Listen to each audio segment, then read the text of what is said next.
Was اور نصیحتیں، لفظ لفظ حکمتیں، ابر علم و آگہی سے برستی بارشیں، شرع کے امور سے، دین کے شعور سے، قلب و ذہن جگمگاتے ہیں سچ کے نور سے۔ خطبہ جمعۃ المبارک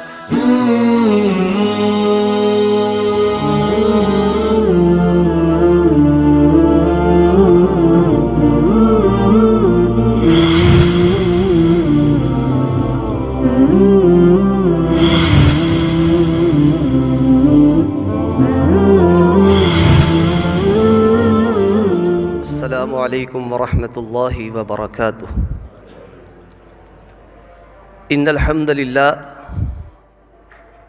نحمده ونستعینه ونستغفره ونعوذ باللہ من شرور انفسنا ومن سیئات اعمالنا، من يهده الله فلا مضل له ومن يضلل فلا هادي له، وأشهد أن لا إله إلا الله وحده لا شريك له، وأشهد أن محمدًا عبده ورسوله، أما بعد فإن خير الحديث كتاب الله، وخير الهدي هدي محمد صلى الله عليه وسلم، وشر الأمور محدثاتها، وكل محدثة بدعة، وكل بدعة ضلالة، وكل ضلالة في النار۔ يا أيها الذين آمنوا اتقوا الله حق تقاته ولا تموتن إلا وأنتم مسلمون۔ يا أيها الناس اتقوا ربكم الذي خلقكم من نفس واحدة، وخلق منها زوجها، وبث منهما رجالا كثيرا ونساء، واتقوا الله الذي تساءلون به والأرحام إن الله كان عليكم رقيبا۔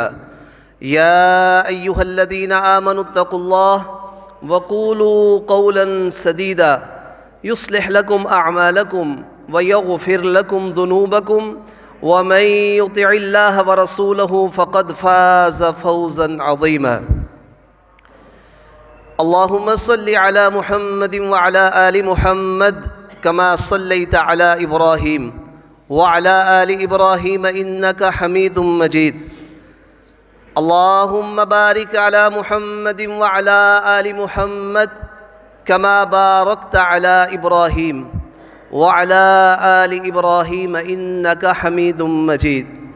رب اشرح لي صدري ويسر لي أمري واحلل عقدة من لساني يفقه قولي۔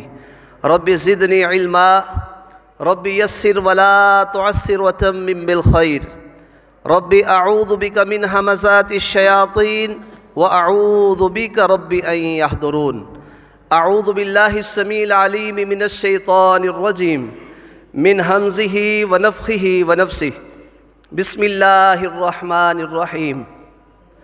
يا أيها الذين آمنوا اتقوا الله ولتنظر نفس ما قدمت لغد، واتقوا الله ان اللہ خبیر بما تعملون۔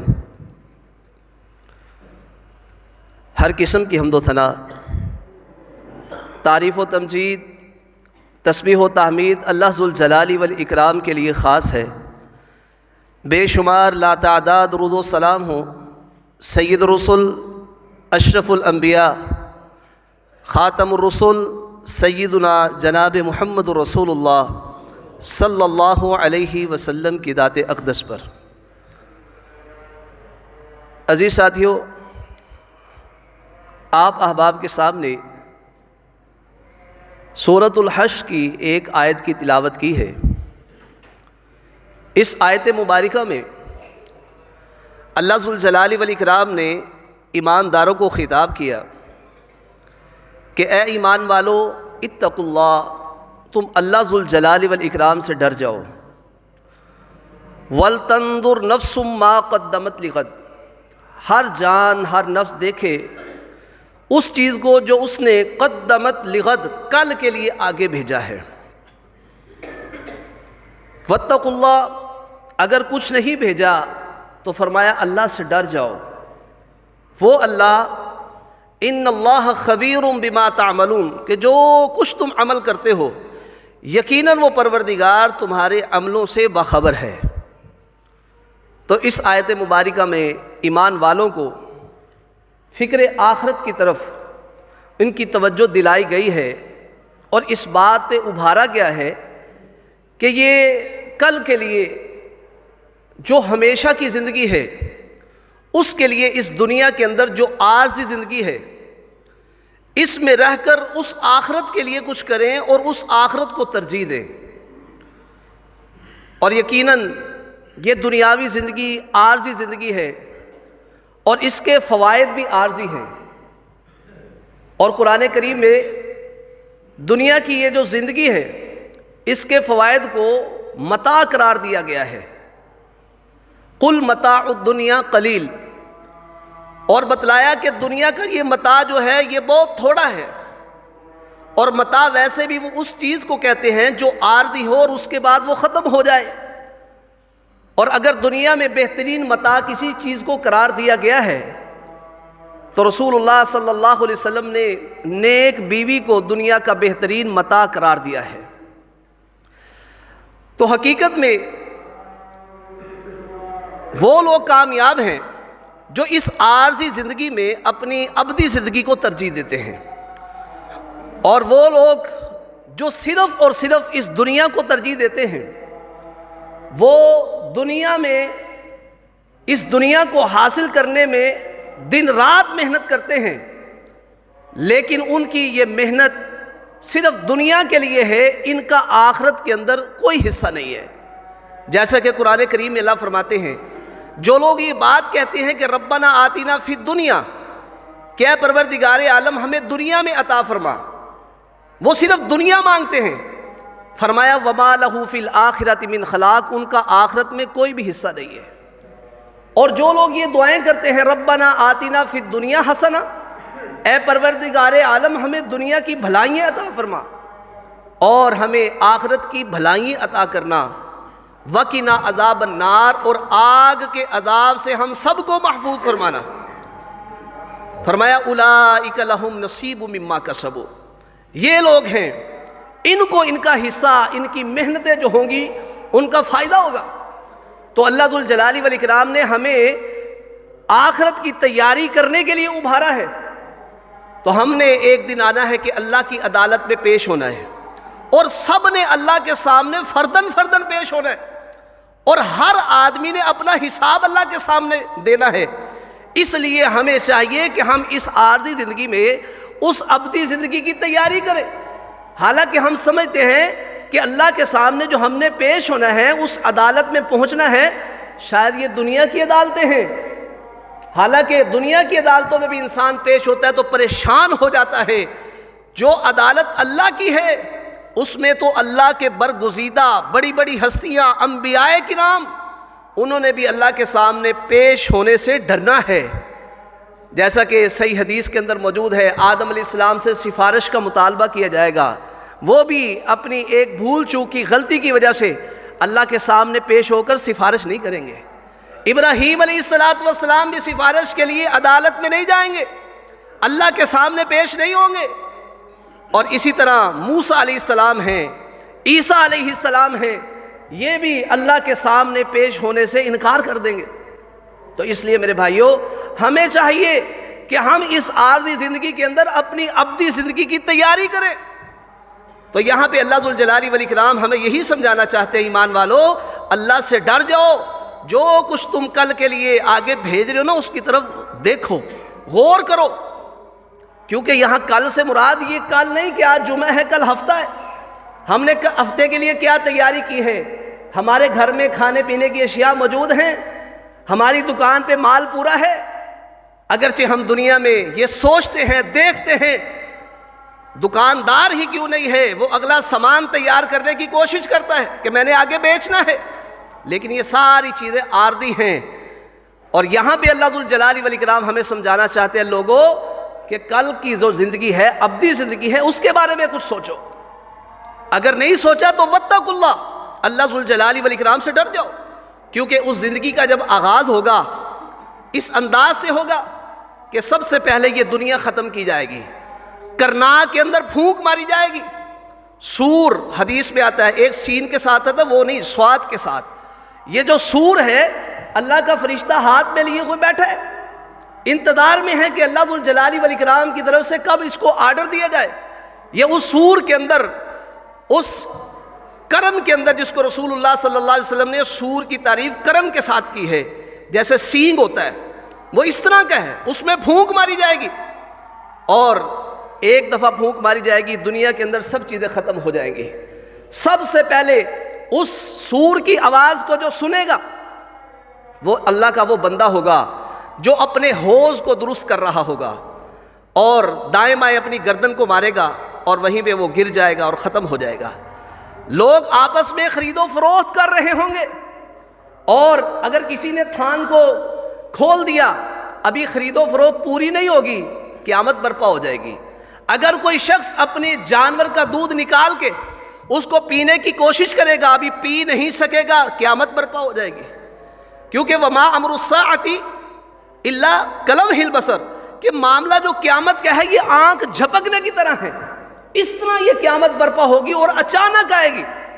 یہ الگ سے بات ہے کہ محمد رسول اللہ صلی اللہ علیہ وسلم نے قیامت کی بڑی بڑی علامات اور چھوٹی چھوٹی علامات سب بیان کر دی، لیکن جب قیامت آئے گی اس وقت یہ نہیں ہوگا کہ اچانک لوگوں کو پہلے سے خبر ہوگی اور ان کو پتہ چل جائے گا، نہیں، اچانک آئے گی۔ جیسے انسان بہترین انداز سے بیٹھا ہوتا ہے، معاملات کو سر انجام دے رہا ہوتا ہے، اس کے اوپر موت واقع ہو جاتی ہے، اس طرح قیامت بھی اچانک آئے گی۔ تو میرے بھائیوں، ہمیں اللہ ذو الجلال والاکرام اس قیامت کی تیاری کے لیے ابھار رہے ہیں اور کہہ رہے ہیں کہ لوگو واتقوا اللہ، اللہ سے ڈر جاؤ، دیکھو تم نے کل قیامت کے لیے، کل کے لیے کیا کچھ کیا ہے۔ تو میرے بھائیوں، پہلی دفعہ جب کرنا میں پھونک ماری جائے گی سب ختم ہو جائیں گے، اس کے بعد 40 کے بعد دوبارہ کرنا میں پھونک ماری جائے گی۔ حضرت ابو ہریرہ رضی اللہ تعالیٰ عنہ حدیث کے راوی ہیں، فرماتے ہیں کہ 2 نفخ، ایک نفخہ جو ہوگا نا اس کے درمیان اور دوسرے نفخہ کے درمیان 40 کا فاصلہ ہوگا۔ حضرت ابو ہریرہ رضی اللہ تعالیٰ عنہ سے کسی نے پوچھا کہ 40 دن کا فاصلہ ہوگا؟ کہنے لگے ابھی تو مجھے نہیں معلوم۔ پھر پوچھا گیا کہ 40 مہینوں کا فاصلہ ہوگا؟ کہنے لگے ابھی تو مجھے معلوم نہیں ہے۔ کہنے والے نے کہا 40 سال کا فاصلہ ہے؟ ابھی تو کہنے لگے مجھے یہ بات معلوم نہیں، بس اتنا یاد ہے کہ نبی علیہ الصلوۃ والسلام نے 40 کا ذکر کیا ہے۔ دیکھیں صحابہ کرام کس قدر احتیاط کیا کرتے تھے۔ حالانکہ فتح الباری میں حافظ ابن حجر اسقلانی رحمہ اللہ نے ایسی روایات نقل کی ہیں جن کے اندر یہ بات موجود ہے کہ 40 سال کا فاصلہ ہوگا، لیکن وہ روایات سند کے اعتبار سے کمزور ہے۔ بہرحال حضرت ابو ہریرہ رضی اللہ تعالیٰ کہنے لگے مجھے یہ بات معلوم نہیں ہے۔ اس کے بعد جب دوبارہ کرناپ میں پھونک ماری جائے گی نا، اس سے پہلے اور پہلی پھونک کے بعد اللہ ذو الجلال والاکرام آسمان سے پانی کو نازل کریں گے، یعنی بارش نازل کریں گے۔ اب اس بارش کے ذریعے انسان کے جسم کی ساری ہڈیاں ختم ہو جاتی ہیں، لیکن ایک عجب الذنب، انسان کی ایک ریڑھ کی ہڈی کا جو آخری بیج ہے، اس کو اللہ ذو الجلال والاکرام باقی رکھتے ہیں۔ اس سے دوبارہ انسانوں کی تخلیق ہوگی، یہ انسانی بیج ہے۔ اللہ ذو الجلال والاکرام اسی بیج سے دوبارہ انسانوں کو پیدا کریں گے۔ تو یہ اللہ ذو الجلال والاکرام باقی رکھتے ہیں، انسان کا باقی جسم بالکل ختم ہو جاتا ہے، الا کوئی اللہ ذو الجلال والاکرام جسموں کو باقی رکھے، یہ اس اللہ کی مرضی ہے، استثنائی صورتیں بھی ہوتی ہیں۔ تو اللہ ذو الجلال والاکرام آسمان سے بارش نازل کریں گے، انسانوں کے جہاں جہاں وجود ہوں گے، جہاں جہاں دفن ہوں گے، جہاں بھی ان کے ذرات ہوں گے، اللہ ذو الجلال والاکرام ان کے جسم پورے کے پورے مٹی کے اندر جہاں بھی ہوں گے تیار کر دیں گے۔ اس کے بعد دوبارہ کرنا میں پھونک ماری جائے گی۔ یہ وہ پھونک ہے جس کا ذکر اللہ ذو الجلال والاکرام نے سورہ یاسین میں کیا ہے، وَنُفِخَ فِي الصُّورِ فَإِذَا هُم مِّنَ الْأَجْدَاثِ إِلَىٰ رَبِّهِمْ يَنْسِلُونَ، کہ جب کرنا میں پھونک ماری جائے گی تمام لوگ اپنی قبروں سے نکل کر ایک کھلے میدان کی طرف جانا شروع ہو جائیں گے، اپنے رب کی طرف جانا شروع ہو جائیں گے، کیونکہ عدالت لگنی ہے، اللہ کے سامنے پیش ہونا ہے۔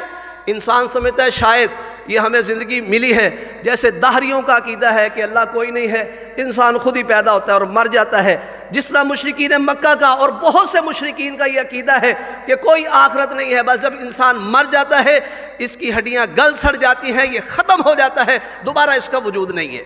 لیکن اللہ ذوالجلال والاکرام فرماتے ہیں یہ انسان کیا سمجھتا ہے، ہم نے ان کو ابس بیکار پیدا کیا ہے، ہم نے اس کو پیدا کیا ہے، زندگی اس کو عطا کی ہے، اس کے رہن سہن کے انتظامات کیے ہیں، کھانے پینے کی اشیاء اس کو مہیا کی ہیں، اتنا کچھ ہم نے اس کے لیے کر دیا، اور یہ سمجھتا ہے ہمیں دوبارہ انکم الینا لا ترجعون، کہ تم دوبارہ نہیں لوٹائے جاؤ گے، اللہ کے سامنے پیش نہیں ہونا ہے۔ انسان سمجھتا ہے کہ شاید اس کا وجود دوبارہ اٹھایا جائے گا، وہ کسی اور انداز سے اٹھایا جائے۔ کچھ تو وہ ہیں جو مانتے نہیں ہیں، اور جو مانتے ہیں وہ یہ سمجھیں کہ شاید یہ جسم تبدیل ہو جائے گا، اسی طرح یہ پورے بھی اللہ ذوالجلال والاکرام ان کو دوبارہ بنا دیں گے۔ اللہ اس بات پہ قادر ہے۔ تو میرے بھائیوں، ہم سب نے صرف یہ سمجھ رکھا ہے کہ یہ دنیا کی زندگی ہے، بس اسی کے لیے تیاری کریں۔ نہیں میرے بھائیوں، اس کی بھی کریں، لیکن اتنی کہ کریں جتنی ضرورت ہے۔ ہم حد سے بڑھ جاتے ہیں، حلال و حرام کی تمیز کو جب ہم ختم کر بیٹھتے ہیں پھر ہم اپنی آخرت کو بھلا رہے ہیں۔ تو اس لحاظ سے ہم اس دنیا کے اندر رہ کر ہم اپنی آخرت کو ترجیح دیں، آخرت کو بنائیں نا، آخرت کو ترجیح دیں۔ دنیا بھی بنائیں لیکن اتنی جتنی ضرورت ہے، لیکن ہم ضرورت سے بڑھ کے اتنا حاصل کرنے کی کوشش کرتے ہیں کہ ہم اپنی آخرت کو بھلا کے اپنے رب سے دور ہوتے جا رہے ہیں، جبکہ ہم نے اللہ کے سامنے پیش ہونا ہے۔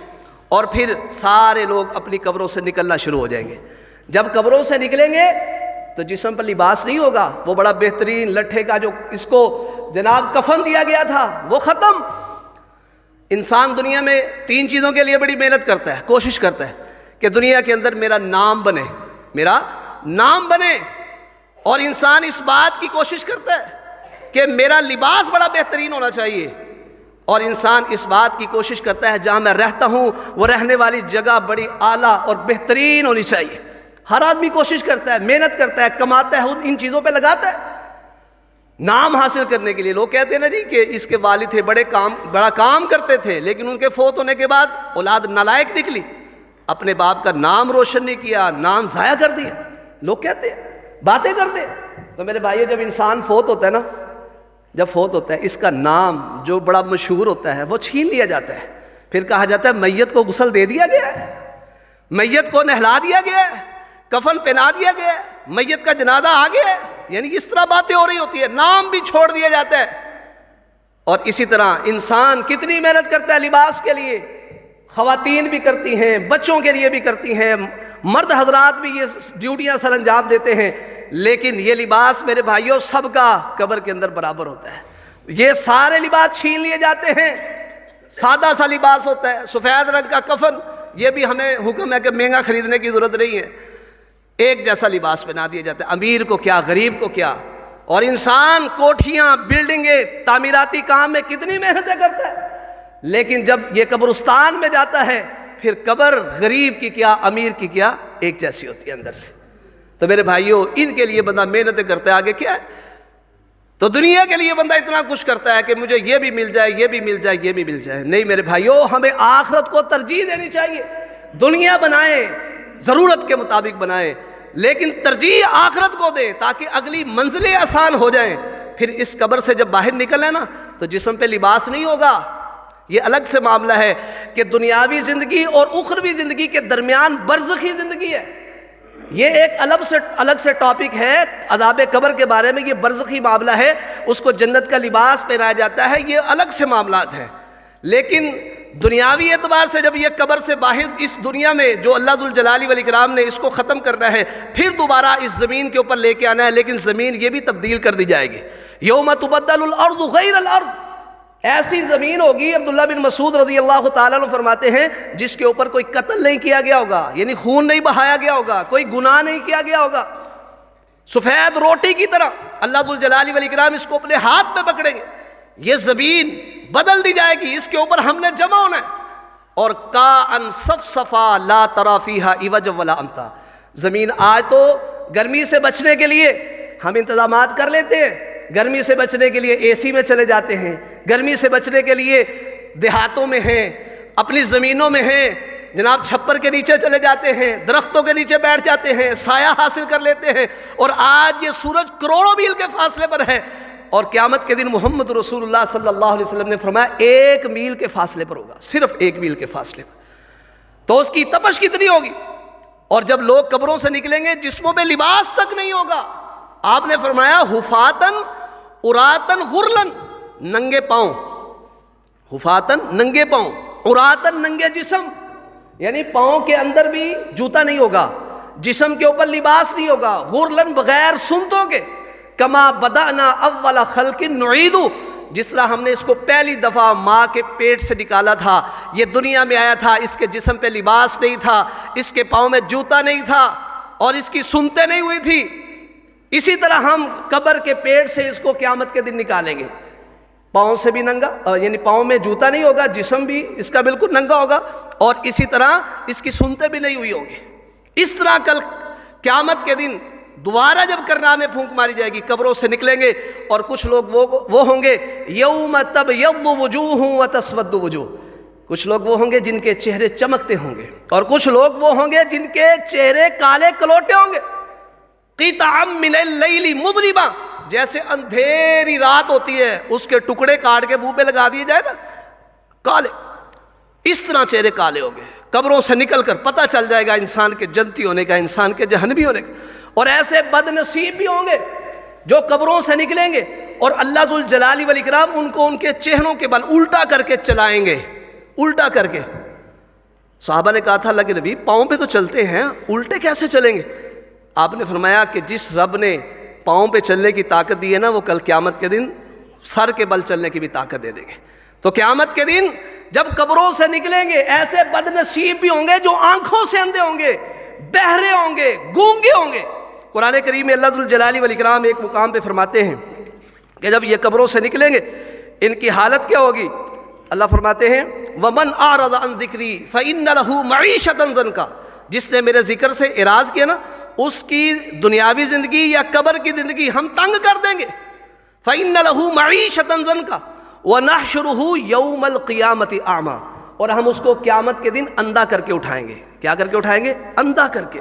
اس سے پوچھا جائے گا جب وہ اندھا اٹھے گا نا، کہے گا ربی لما حشرتنی اعمی وقد کنت بصیرا، اللہ تو نے مجھے اندھا کر کے کیوں اٹھایا؟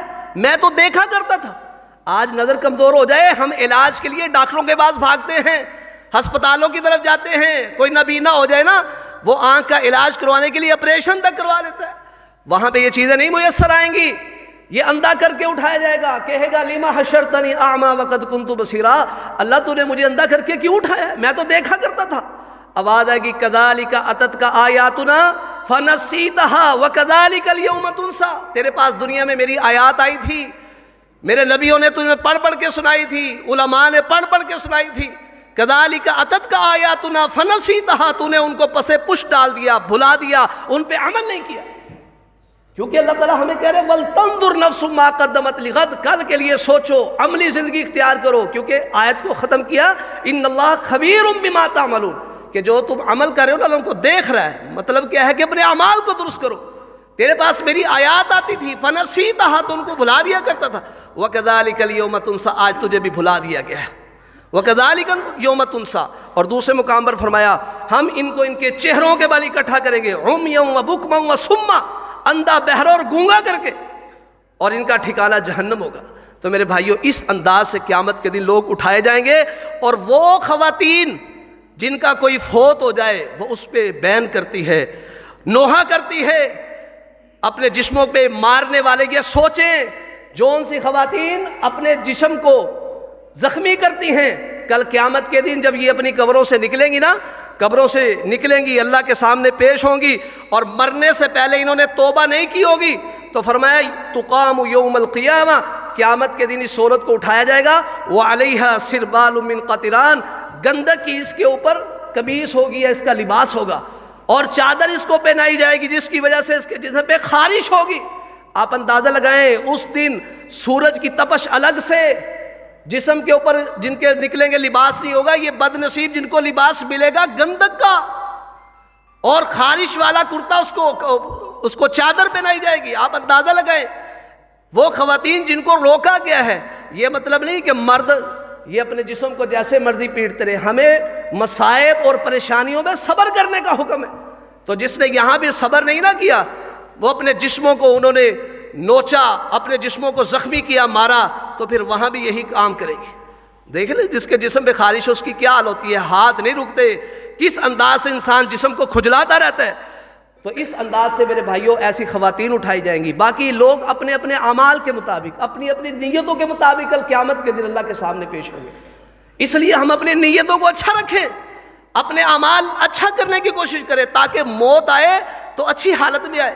جیسے کہ رسول اللہ صلی اللہ علیہ وسلم نے فرمایا کہ جب اللہ ذوالجلال والاکرام کسی قوم پر عذاب کا ارادہ کر لیتے، اس وقت اللہ ذوالجلال والاکرام جتنے لوگ پھر ان میں ہوتے ہیں نا، سب کے اوپر عذاب بھیج دیتے ہیں۔ یہ تو پہلی شریعتوں میں تو تھا نا، اب نبی الاسلام کے بعد ایسے نہیں ہے کہ اب عذاب آئے گا تو سارے رگڑے جائیں گے۔ پہلے تو یہ تھا حکم ہوتا تھا اب یہاں سے نکل جائیں، کیونکہ اس وقت جہاد نہیں تھا، اب جہاد کا حکم ہے۔ ہم جہاد نہیں کریں گے تو معاملات خراب ہوں گے، اللہ کے عذاب آئیں گے، اللہ کے عذاب آئیں گے، پھر سارے رگڑے جائیں گے۔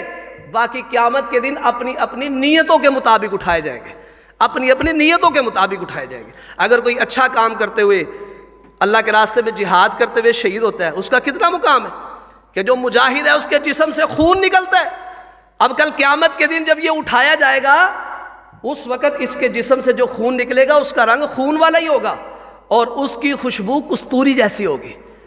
اپنے اعمال کے مطابق اٹھایا جانا نا، اعمال اچھے کرتے کرتے اللہ کے راستے میں جو شہید ہوتا ہے اس کا کتنا مقام رکھ دیا، اس کا خون بھی اللہ چینج نہیں ہونے دیتے، لیکن اس کے اندر بدبو نہیں، خوشبو پیدا کر دیتے ہیں، کستوری جیسی خوشبو آئے گی۔ اچھا عمل کرتے کرتے اللہ کے راستے پہ گیا۔ اسی طرح جو بندہ حج کرنے کے لیے جاتا ہے، عمرہ کرنے کے لیے جاتا ہے، اس کا بھی مقام ہے۔ حج عمرہ کرنے کے لیے جو جا رہا ہے احرام کی حالت میں ہے، اس کی وفات ہو جاتی ہے۔ رسول اللہ صلی اللہ علیہ وسلم نے، آپ کے جب ایک صحابی اونٹنی سے گرے اور ان کا منکا ٹوٹ گیا، وہ فوت ہو گئے، تو نبی مکرم علیہ السلام نے اس صحابی کے بارے میں کیا فرمایا؟ آپ نے فرمایا اس کو پانی کے ساتھ اور بیری کے پتوں کے ساتھ غسل دو اور اس کو اس کے کپڑوں میں کفن پہنا دو، اس کے 2 لباسات میں 2 کپڑوں میں اس کو کفن پہنا دو، اور آپ نے فرمایا اس کو خوشبو نہیں لگانی اور اس کا سر بھی نہیں ڈھانپنا، کیونکہ احرام کی حالت میں فوت ہوا۔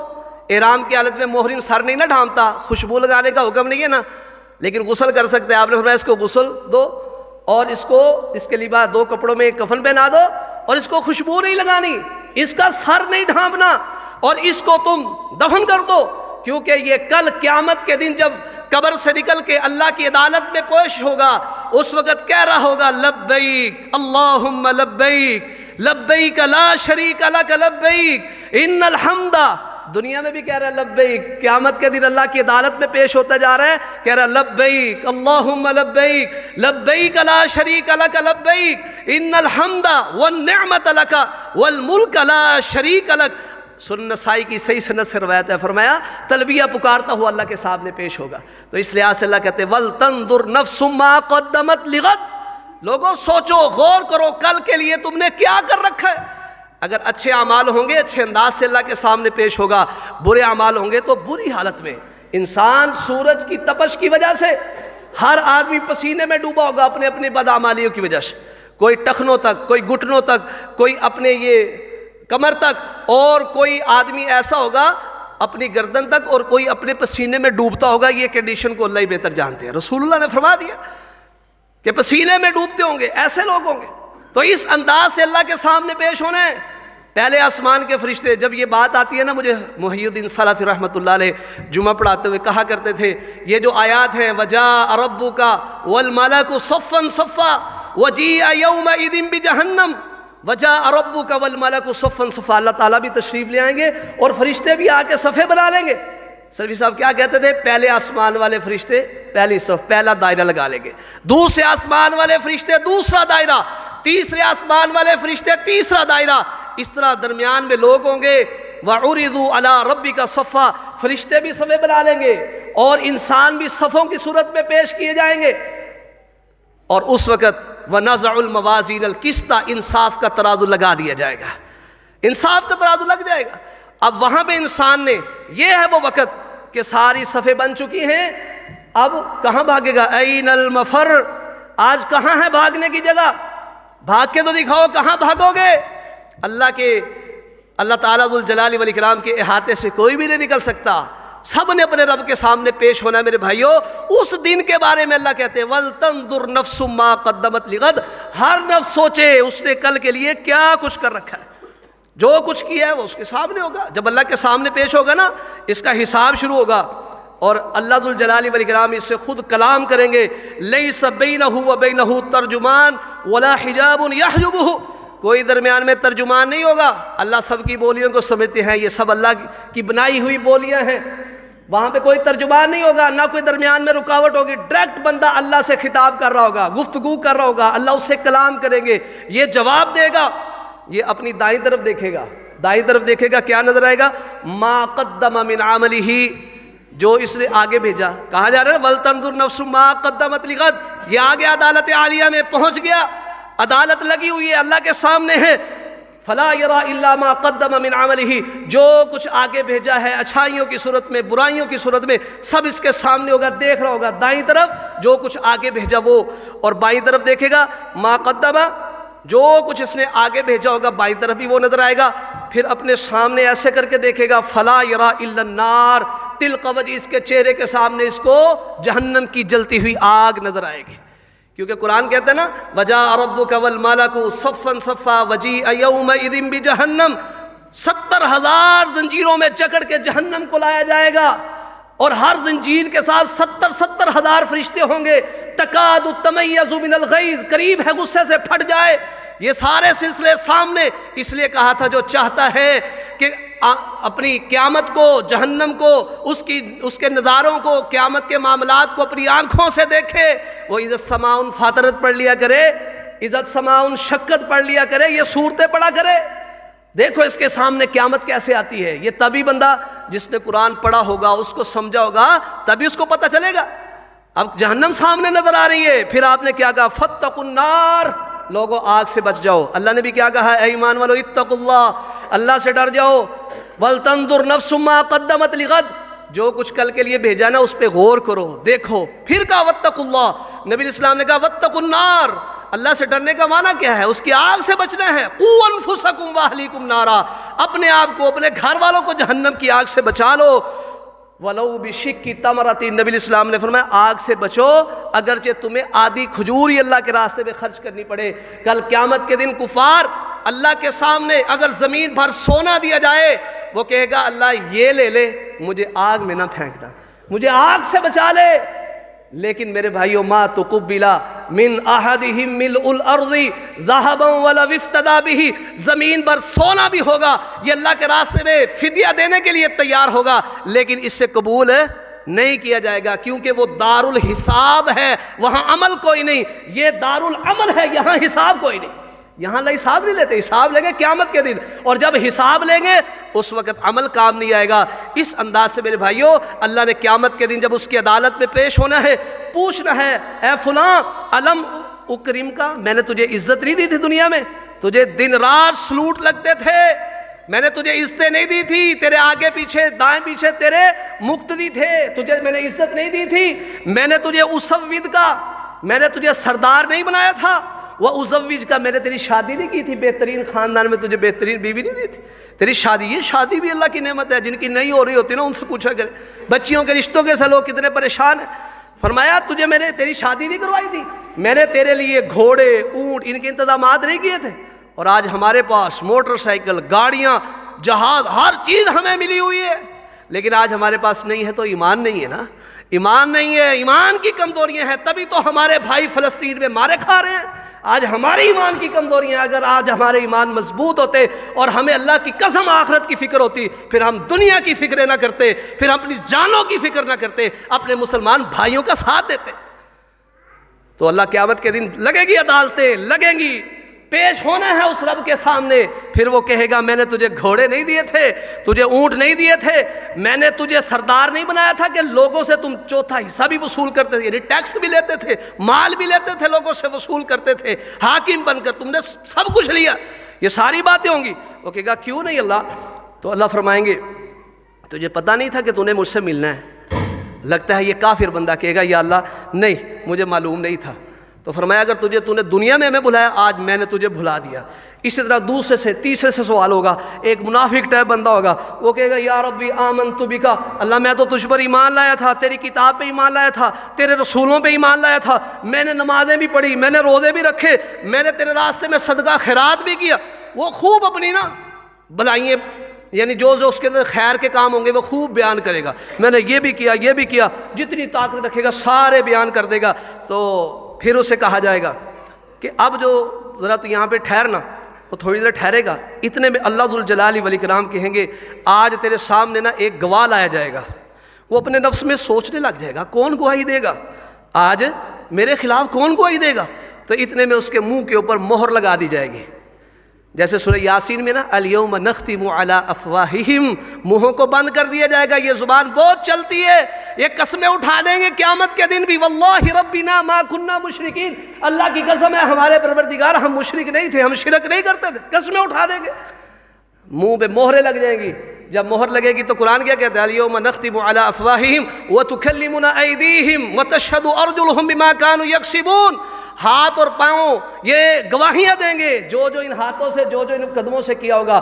بہرحال جو حدیث میں ہے تو اس کے منہ پر مہر لگا دی جائے گی، اور اس کے بعد اس کی ران کو کہا جائے گا انطلقی، بول، ران بولے گی، انسان کا یہ گوشت بولے گا، جسم کی ہڈیاں بولنا شروع ہو جائیں گی، انسان کے خلاف ہی جو عمل کیے ہوں گے، انسان کی ران، انسان کا گوشت، انسان کی ہڈیاں، یہ صحیح روایت ہے مسلم شریف کی، انسان کی ہڈیاں یہ ساری اس کے خلاف جو اس نے عمل کیے ہوں گے، اللہ ذوالجلال والاکرام اس کا عذر ختم کرنے کے لیے اس کے جسم کو بولنے کی طاقت دے دیں گے۔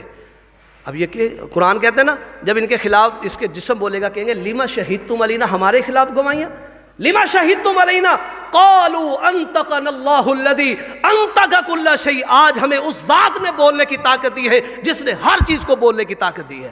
دنیا میں اس لیے زبان کے آگے جسم کے اعضاء روزانہ کہتے تھے اتق اللہ فینا، ہمارے بارے میں اللہ سے ڈرنا، تو سیدھی رہی نا ہم بھی سیدھے رہیں گے، تو خراب ہوگی ہم بھی خراب۔ دنیا میں جسم کے اعضاء زبان کے تابع، اور کل قیامت کے دن سارا جسم اللہ کے تابع ہوگا، زبان پھنس جائے گی۔ کفا بنفسک الیوم علیک حسیبا، انسان تیرے خلاف تیرا نفس ہی کافی ہے حساب کے لیے۔ ہر آدمی کی گردن کے اندر اللہ ذوالجلال والاکرام نے اس کا سسٹم رکھا ہوا ہے، اس کی سم ڈالی ہوئی ہے، پوری اس کی مووی تیار ہو رہی ہے، کہیں بھی انکار نہیں کر سکتا۔ الزمناہ طائرہ فی عنقی ونخرج لہ یوم القیامت کتابا یلقاہ منشورا، کھول کے اس کے سامنے رکھ دیں گے، کہا جائے گا اقرا کتابک کفا بنفسک الیوم علیک حسیبا، پڑھ اپنی کتاب، پڑھ کے دیکھ آج کس کس سے چھپ کے ہم جرم کریں گے، کس کس سے چھپیں گے، کہاں کہاں تک چھپیں گے۔ میرے بھائیوں ہمارا جسم جو ہے یہ ہمارے خلاف گواہیاں دینے کے لیے کافی ہے۔